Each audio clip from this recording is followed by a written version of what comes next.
Good day, this is Dimitri Lascaris coming to you from Kalamata, Greece on June 24th, 2026 for Reason to Resist. Today, I'll report on a stunning new poll in the United States regarding the war on Iran. Americans were asked whether they wanted to see the war come to an end, and their response is likely to be causing outright panic in the Republican Party and the White House. After reviewing this poll, I'll briefly discuss the most recent events in Lebanon. And finally, I'll turn to the status of the Strait of Hormuz, which remains a major bone of contention between the Trump regime and the Iranian government. And in that part of my report, I'll discuss what international law has to say about Iranian control over the strait. We've heard a lot of competing accounts of the legal status of Iran's actions, and particularly its plan to impose fees on vessels transiting the strait. And I'm going to try to set the record straight in this episode. Now, before I begin, please remember to like and share this video if you find it to be informative. And if you're not already a subscriber to Reason to Resist, please become one and help us to expand the reach of our unapologetic resistance journalism. So with that, let's get into it.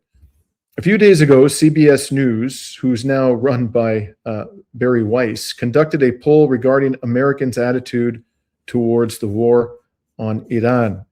And this poll was conducted from June 17th to 19th, and it has a margin of error of a plus or minus 2.4 points.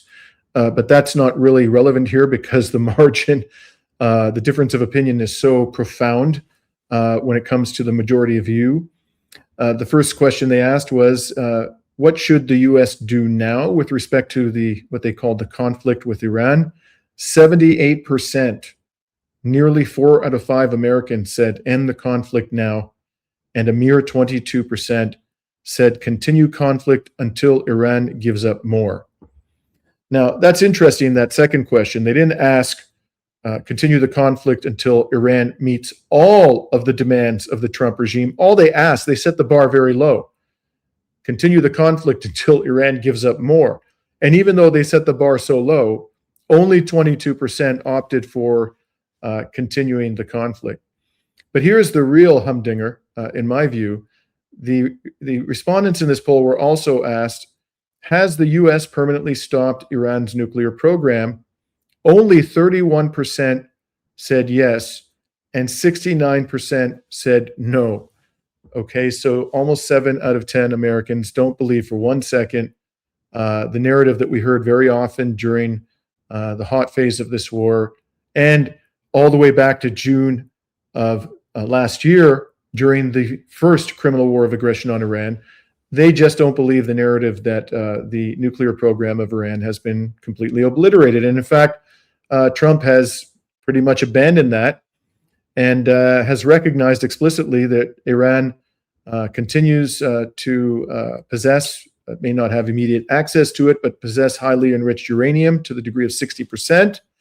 Although there's some dispute about exactly where in Iran that is, and also that Iran continues to have the capability to enrich uranium, or could reestablish that capability in the future because of its expertise in uranium enrichment.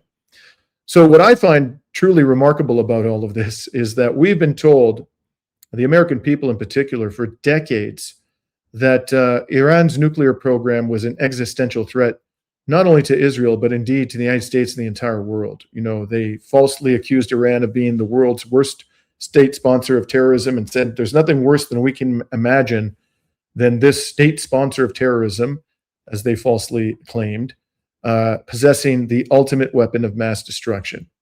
That was the propaganda line. It was relentlessly drummed into the minds of Americans.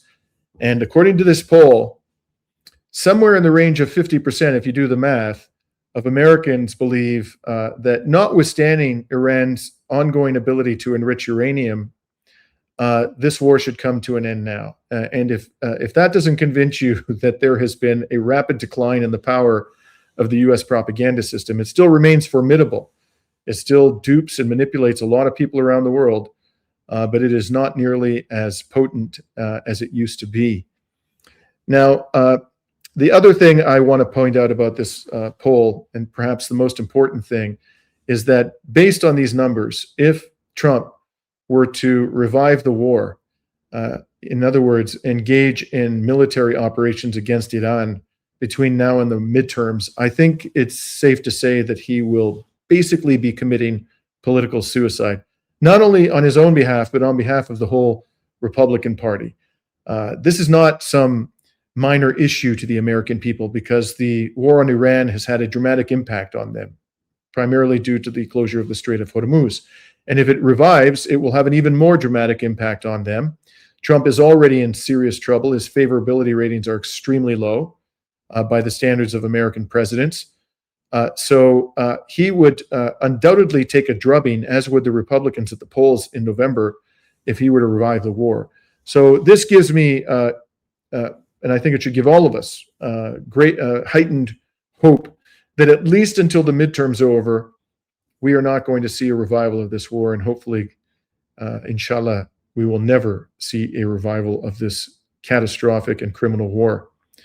Now, if Trump wants to avoid a resumption of the war before the midterms, and I think it's likely that he does want that, then he's just going to have to rein in his rabid Israeli attack dog.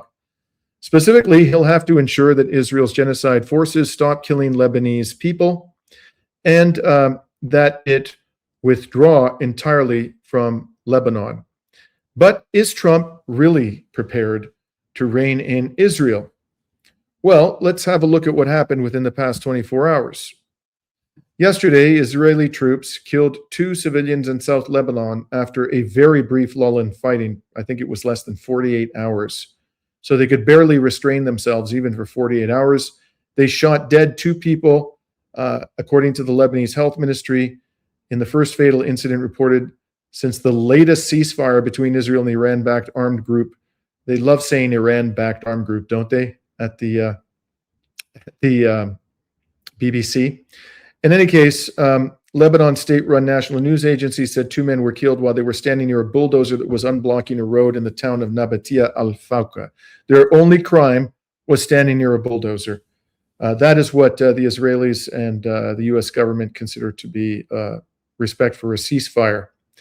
And quite apart from that, the UN just issued a report that the genocidal maniacs have destroyed more than 11,000 residential buildings in the recent fighting. And I'm pretty sure what is meant here by the recent fighting is the re-entry of Hezbollah into the war in March of this year, early March.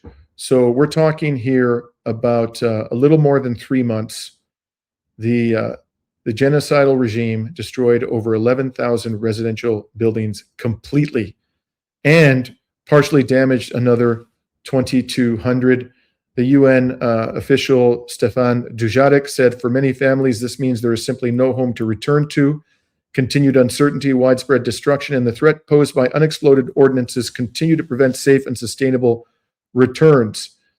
So, as I've argued on other occasions, the presence of these troops on Lebanese soil, of these terrorists, I shouldn't call them troops, they're really terrorists, sent in by Israel for no lawful justification, even if they're not firing upon the Lebanese civilian population, they are still causing and prolonging the suffering of the civilian population by delaying their returns to their damaged or destroyed homes and the reconstruction of their residences in their devastated communities in the south, which means that there will inevitably be a return to full-scale war if those forces do not withdraw from Lebanon forthwith.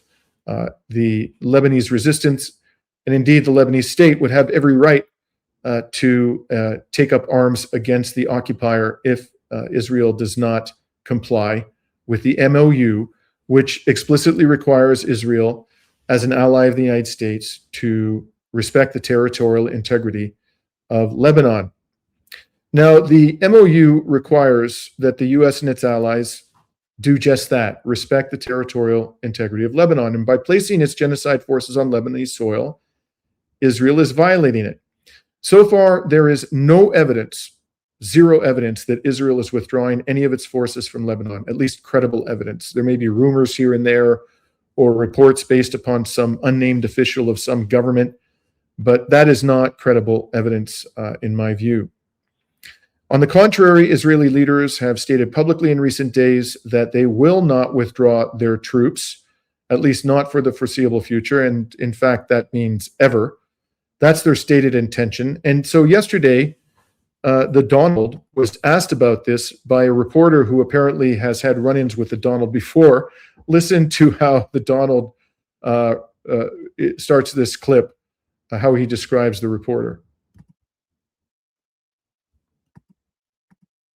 Here's another beauty. What's this one? Well, here's a real beauty. earlier today, the Israeli Prime Minister Benjamin Netanyahu said his forces are not leaving Lebanon. That is a sticking point. Who did he tell that to you? Just pause there, okay? He's been saying this publicly, Netanyahu, for days. So why is Trump asking the reporter, who he called a beauty, sarcastically, obviously, who told him this? Who told him that Netanyahu was not going to order the withdrawal of the troops?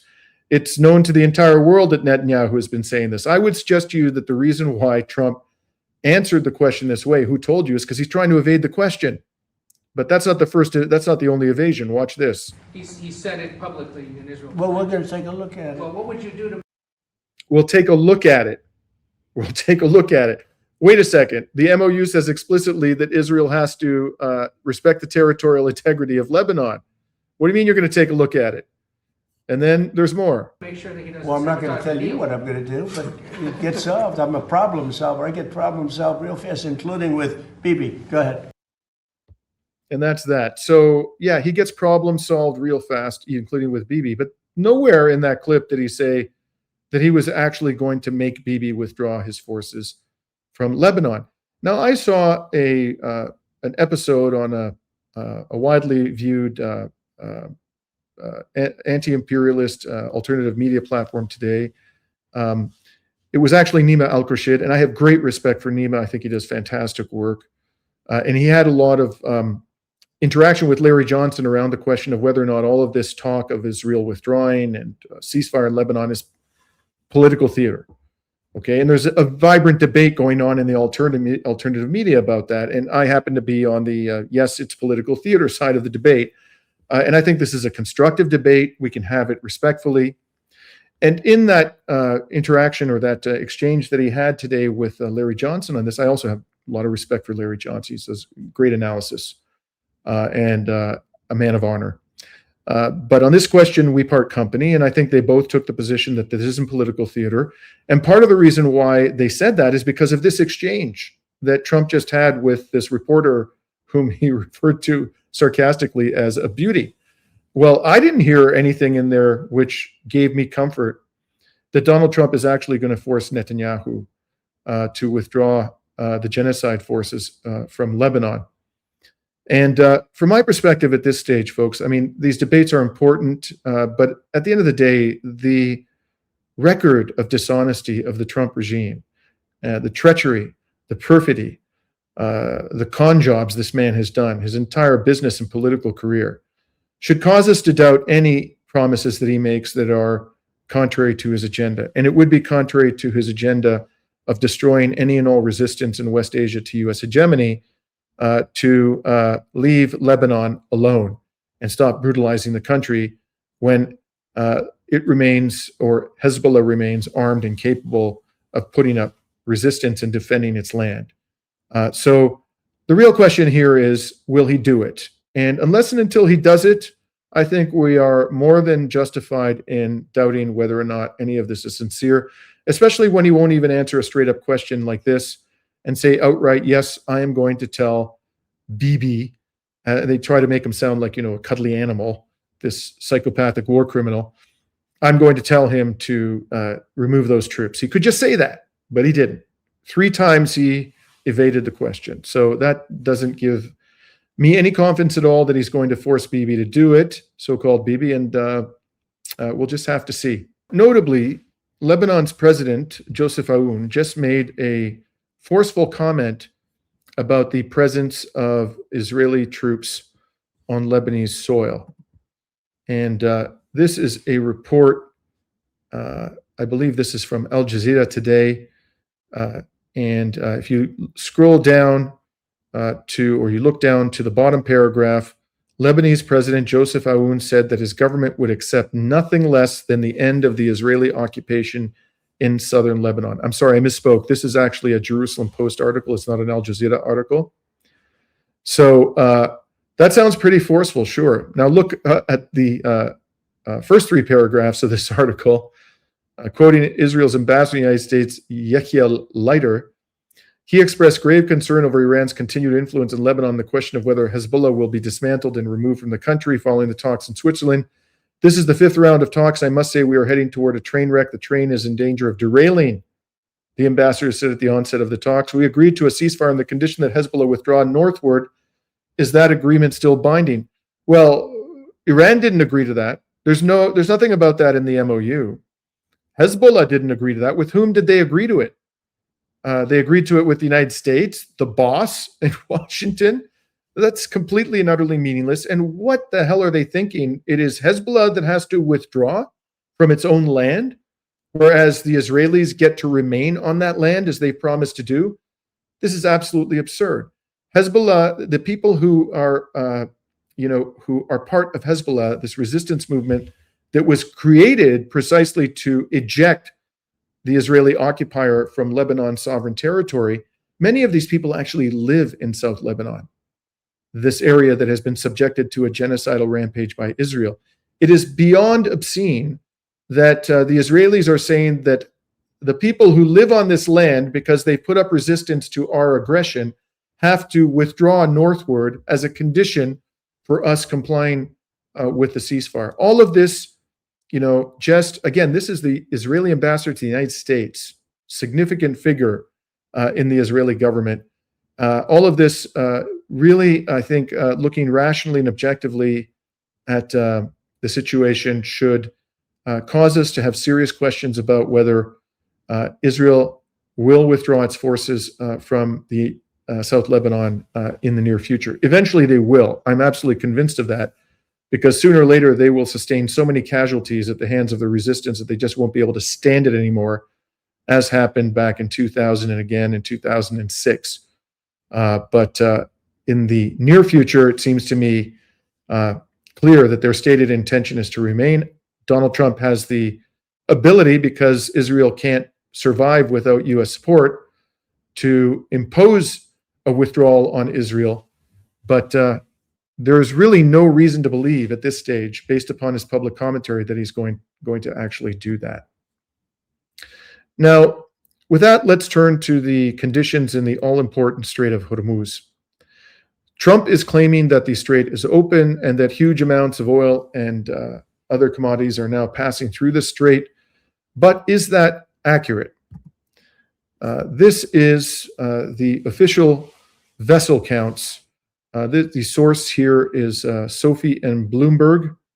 And you'll see that although the level of maritime transit or traffic through the Strait of Hormuz during the past week is significantly higher than it has been throughout the war, which began on February 28th.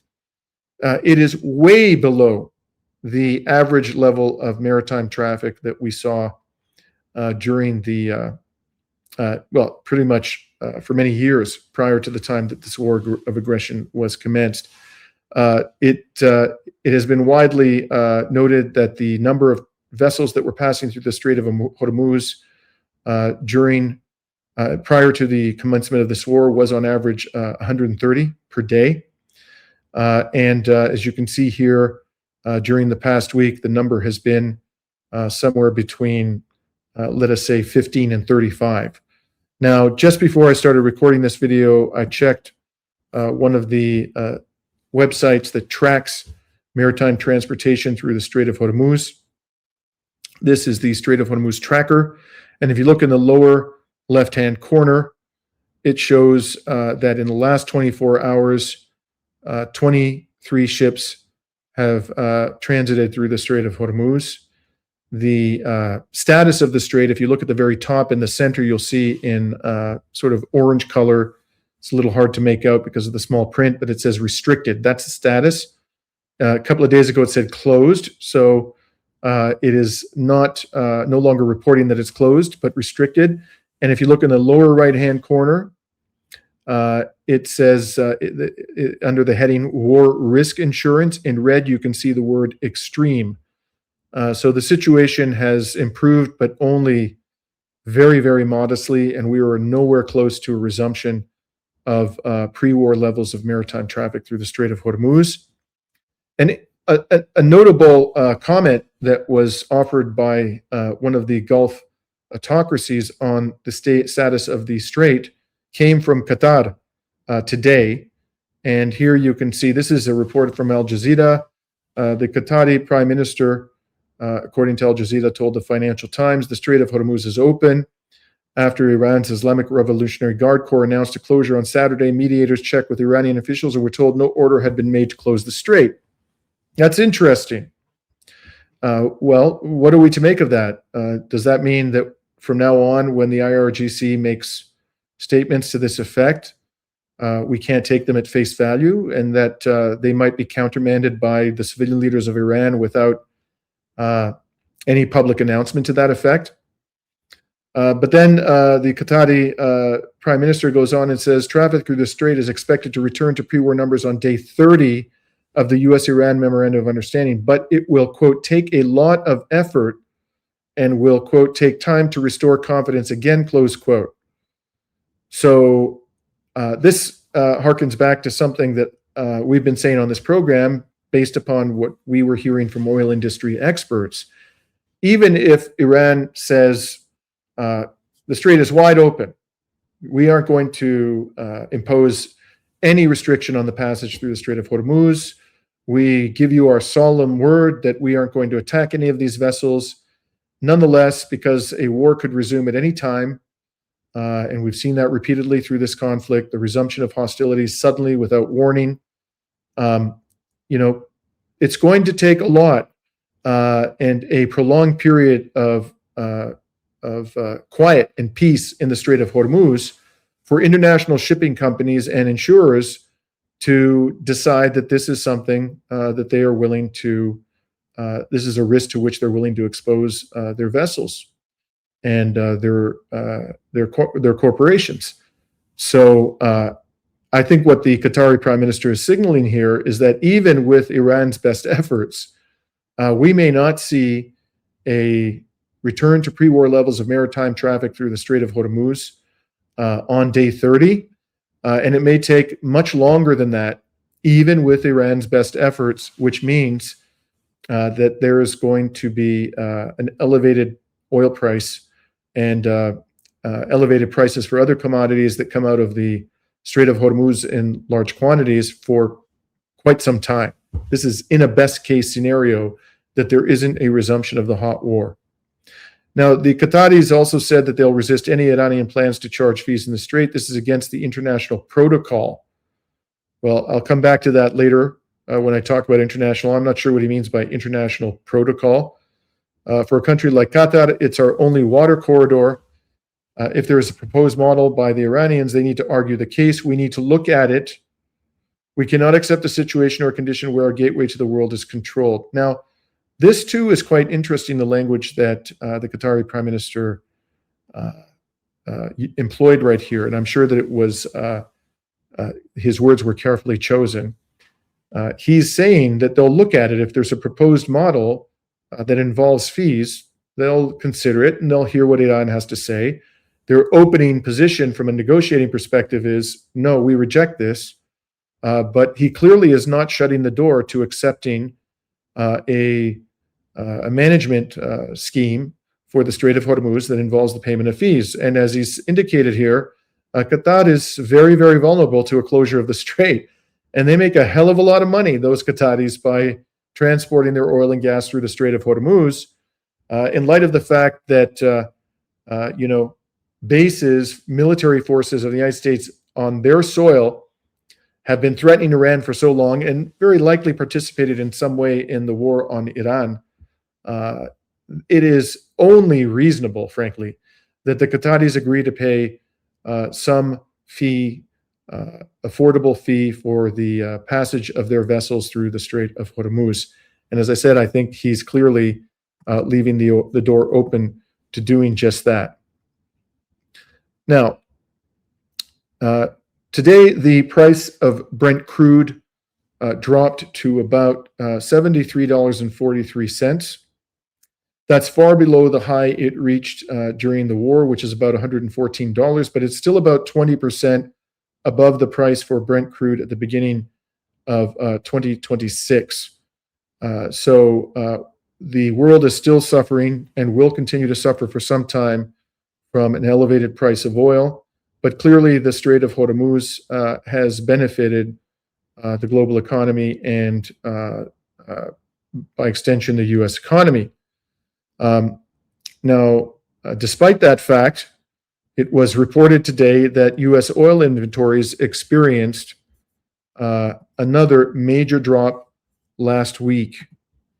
This is from oilprice.com. Crude oil inventories in the United States decreased by 6.1 million barrels during the week ending June 19th, according to new data from the U.S. Energy Information Administration. The decrease brings commercial stockpiles to 412.1 million barrels, according to government data, which is now 7% below the 5-year average for this time of year. The EIA's data release follows API's figures that were released a day earlier, which reported that crude oil inventories saw a draw of 765,000 barrels in this period. So the inventories continue to shrink, I should say. Maybe they're shrinking as well. And we are a long way away from replenishing the highly depleted oil inventories of the United States and other countries around the world.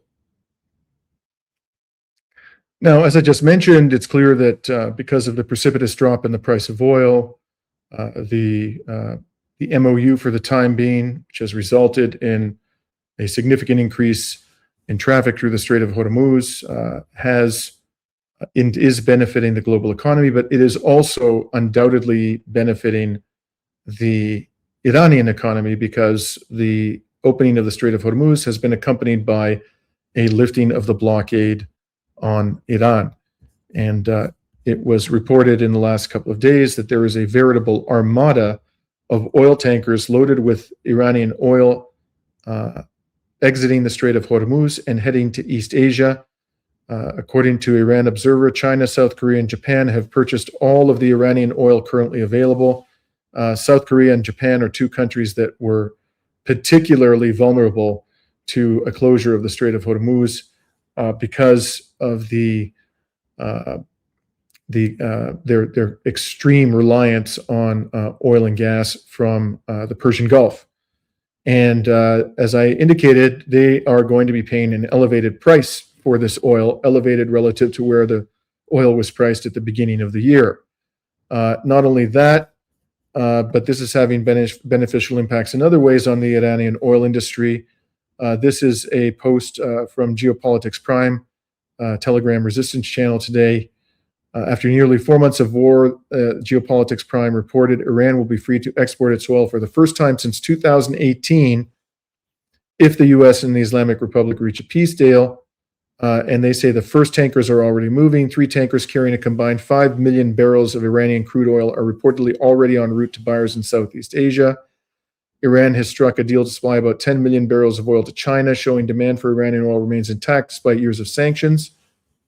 Iran has a backlog of oil to move before it can pump more. Its main export terminal on Karg Island is estimated to hold more than 30 million barrels of crude in storage, a large stockpile that can be quickly dumped on the market, especially a market that is starved for oil. If the peace deal holds, the stockpile will help Iran ramp up exports while it repairs the war damage. Iran may be able to increase exports quickly, but boosting production is limited by storage capacity. Free Iranian onshore storage has reportedly fallen to 13.5 million barrels, equivalent to only about a week of production at normal rates. Production must stay low until the backlog is shifted. Shipping capacity could also limit recovery. Many of the world's supertankers that can carry 2 million barrels of crude at the time are now applying other routes, including from the U.S. Gulf of Mexico coast. So, I'm probably repeating myself here, but I'm sure that a major incentive that Iran had to enter into this MOU, even if it doubted even if its leadership doubted very seriously that this was going to result in a durable peace deal, was that they needed to get oil out into the market to raise much needed revenue for the government, for the reconstruction of the country, and to free up storage space so that they could ramp up oil production again. So whatever the outcome of these negotiations will be, this is certainly and will continue as long as the blockade is lifted to result in very significant benefits to the Iranian economy. Now, Iranian officials, on the whole question of whether they will be charging fees after 60 days from the time the MOU was signed to ships transiting the Strait of Hormuz, this is something which they say they're going to do. And it's only, the MOU says they'll only refrain from doing that for 60 days. The whole question of whether they are going to do that was taken up in another meeting between Iranian officials and the leadership of Oman, which is the state that is on the other side of the Strait of Hormuz. And they put out a joint statement after that meeting, which is quite interesting. The Sultanate and the Islamic Republic of Iran held discussions in Muscat during the visit of the Iranian Parliament Speaker Mohammad Bagher Ghalibaf. And during the visit, the Iranian delegation had an audience with His Majesty, the Sultan. And this is the key part. The Sultanate reaffirmed its support to the Islamabad Memorandum of Understanding and the importance of sustaining dialogue and coordination in support of its successful implementation. The Islamic Republic of Iran and the Sultanate of Oman, as the coastal states of the Strait of Hormuz, reaffirmed their commitment to the safe passage through the strait in line with applicable international law, while emphasizing their sovereignty and sovereign rights over their territorial waters in the Strait of Hormuz. The two sides discussed matters relating to the strait in accordance with the provisions of the Islamabad MOU.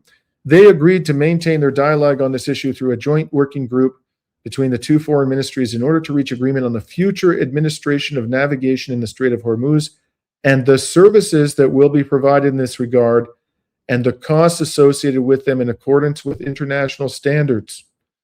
Now, I've heard some people suggest that Oman has no interest in charging fees and agreeing with Iran to do so in the future and sharing those fees with the Islamic Republic. That's certainly not what this joint statement suggests.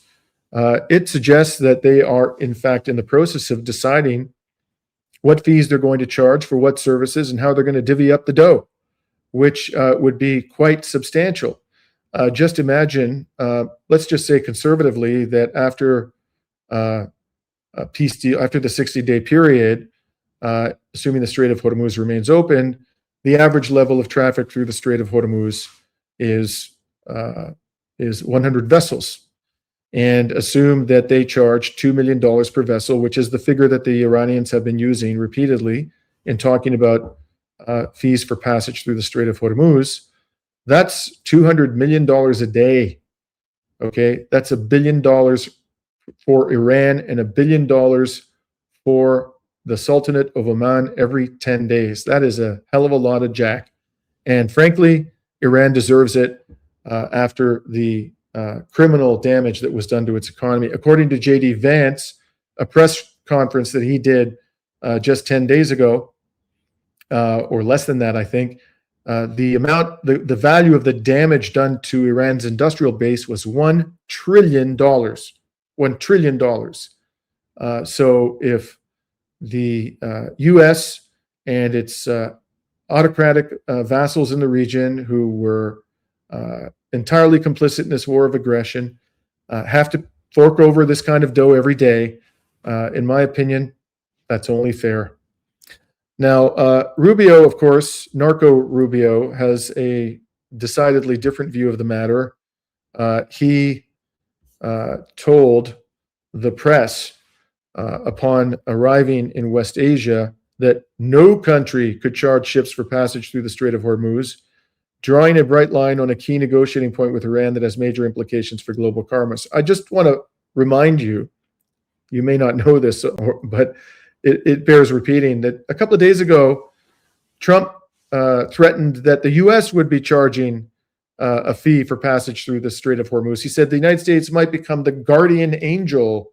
The great Satan would suddenly transmogrify into the guardian angel of the Strait of Hormuz. And the price that he was mentioning, the fee, was 20% of the oil that goes through the strait, far higher than anything that the Iranians have mentioned in discussing the fees.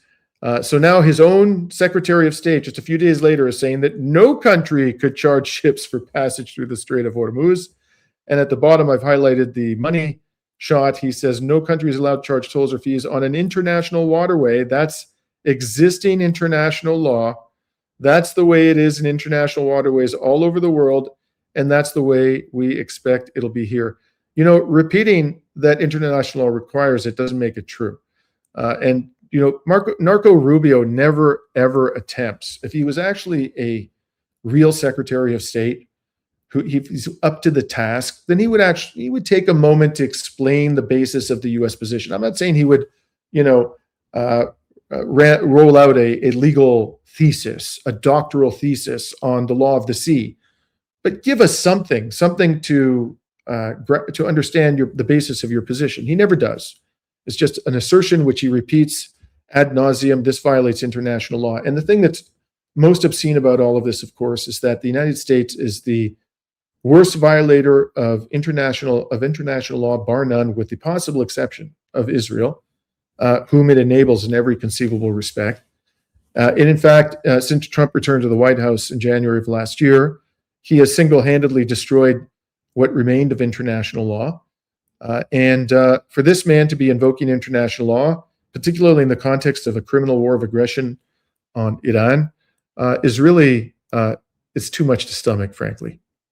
But as I said, I'm going to dig deeper into this claim that charging fees would be a violation of international law. And let me just cut to the chase before I get into the nitty-gritty of it. This is a complex issue, and I don't think the answer is clear. I think Iran has quite credible legal arguments that it can do this, particularly with respect to ships that are coming from states or associated with states that either carried out this war of aggression or were complicit in the war of aggression. That means all the Gulf autocracies. That means also European states. By the way, I should mention that it was revealed today by, I believe it was Mark Rutte, the former or the current NATO Secretary General, that some 500 U.S. aircraft took off from Italian territory during the hot phase of this war to participate in the criminal aggression against Iran. And I know for a fact that other states, including the United Kingdom, this has been widely reported, allowed their air bases to be used to attack Iran. So who are these people to say, frankly, that Iran shouldn't be charging ships that are coming from their states or are delivering commodities to their states from the Persian Gulf? They shouldn't charge any fees. I mean, you know, you have no credibility. You have no basis whatsoever to complain. So with that, as I said, I'm going to get into the legal analysis a little bit here. I'm not going to get too deep into the weeds, but I do want to give you a sense of why Marco Rubio is skating on thin ice.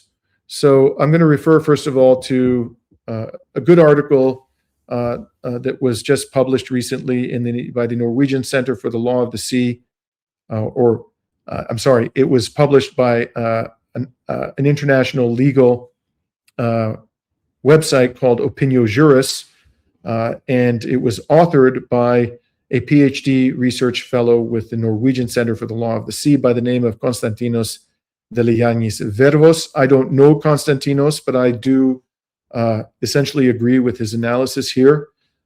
He's at the law faculty of UiT, the Arctic University of Norway. And his article is titled, this was published, I think, on the 5th of June, or it might be the 6th of May. The closure of the Strait of Hormuz by Iran, considerations over the law of the sea and the law of naval warfare. Now, let's go to his conclusion. This is what he has to say. The above brief analysis showcases that Iran is legally entitled to close the Strait of Hormuz for U.S. and Israeli vessels. I should clarify here, his article is not specifically about fees. I'm going to get to that. It is about closing the Strait of Hormuz, okay? Other people have commented about legal experts, and I'll get to that in a second. But he says, Iran is legally entitled to close the Strait of Hormuz for U.S. and Israeli vessels, but is under the obligation to not hamper the navigational rights of neutral vessels, I stress neutral vessels, simultaneously attacking merchant vessels, whether enemy or neutral, is not in accordance with customary international law, but Iran is still able to capture enemy vessels as prize or neutral vessels under strict circumstances. Now, what does this author have to say as a basis for that conclusion? Well, first of all, I should clarify that there are basically two sources of international law. One source is treaties or conventions, which states, can choose to enter into or not, and sometimes they enter into them with reservations. And then the other source of international law is something called customary international law. And for a rule or a norm to become customary international law, it has to be supported by widespread state practice and also something called opinio juris, which is essentially a consensus of international legal experts. Okay. Now, here, there are a number of treaties which are potentially important, relevant to this analysis, but the two that I think are most pertinent are, first of all, the United Nations Charter and the Law of the Sea.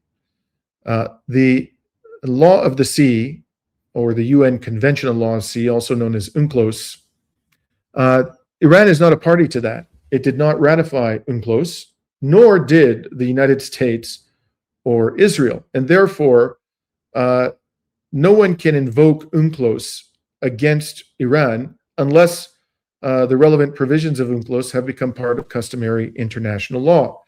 And without getting too far into the weeds, it is a legitimate question about whether the right of free passage through an international strait like the Strait of Hormuz has become a norm of international law. In fact, it is the Iranian position that the regime that applies to the Strait of Hormuz is not the strict regime under the Convention on the Law of Sea, but rather a predecessor under customary international law known as the right of innocent passage.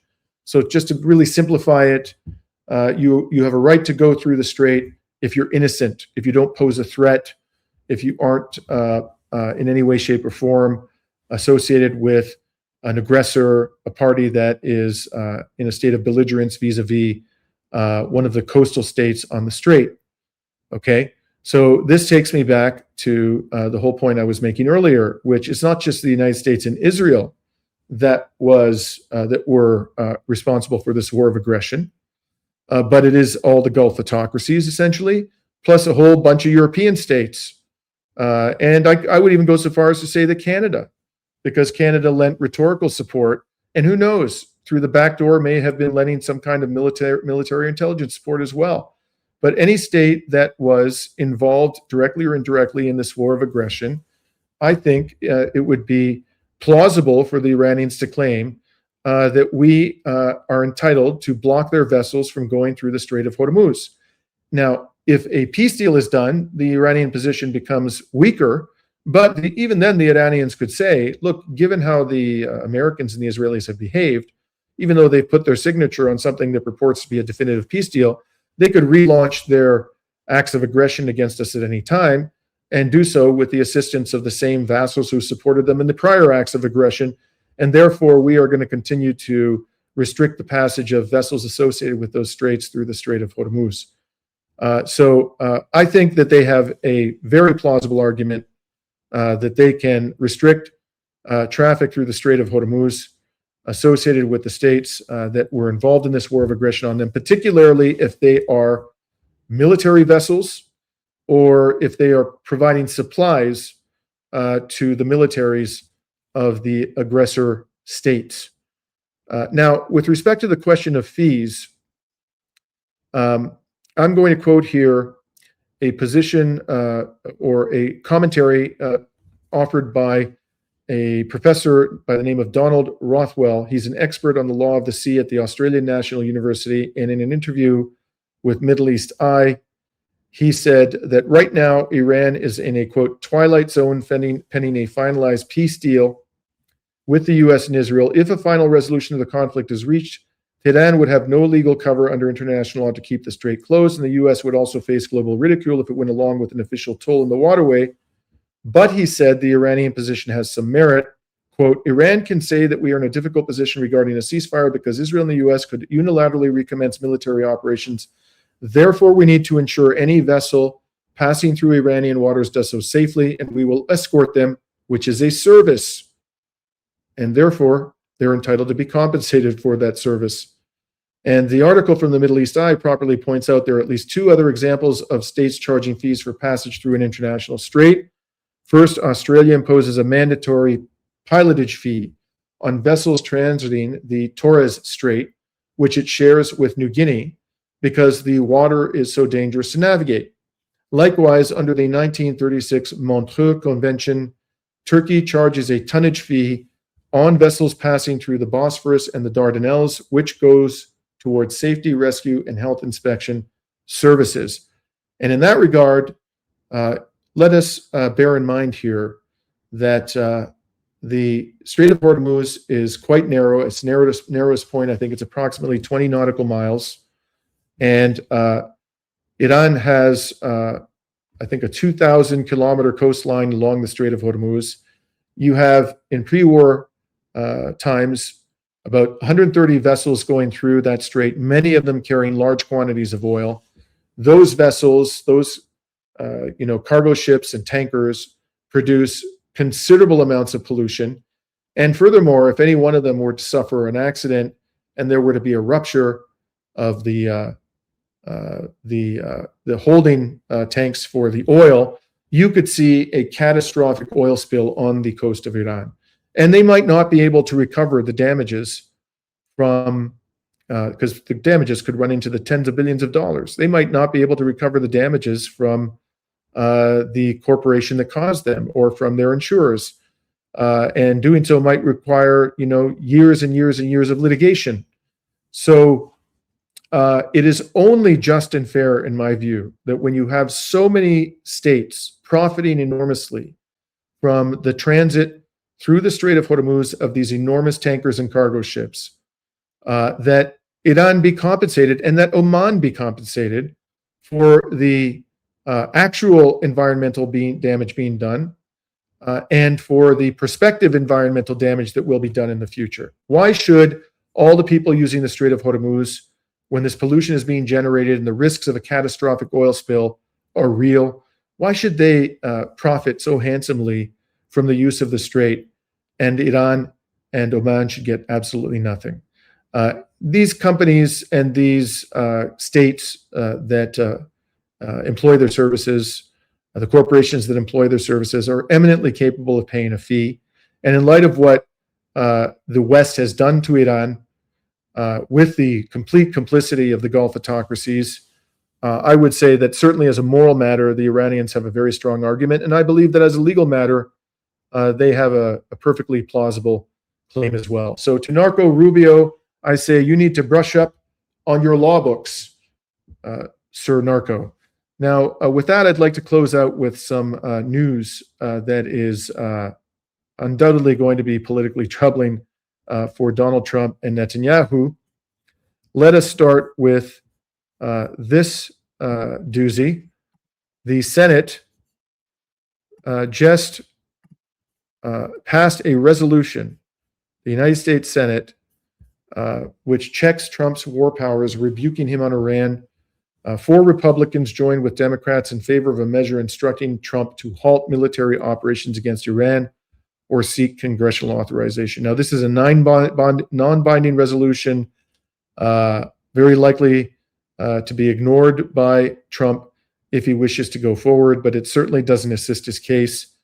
And given that the Democrats overwhelmingly voted in favor of this resolution, should he violate it by resuming the war, this is something they can use to their advantage in the upcoming midterms.